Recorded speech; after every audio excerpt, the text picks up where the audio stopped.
রডটা আগে ওইদিকে ছিল, রডটা অনেকটা আমরা ব্যান্ড করেছি, কারণ ব্যান্ডটা না করলে আমরা পাটাই করতে পারবো না। এটা ডবল ক্যারিং জালি হবে। এটা আমি প্রসেসটা দেখাবো, জালির যে মাপকাঠি থাকে কীভাবে জালি বাঁধে।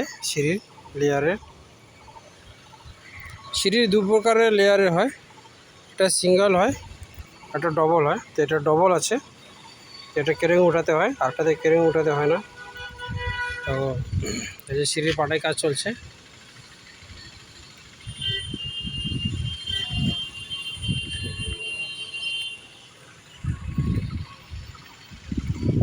দেখতে পাচ্ছেন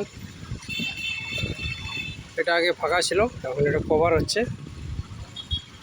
এটা সেই লেয়ার, এরপরে ফাঁকা জায়গাটা আমরা বাদাম ঠুকবো, ঠিক আছে।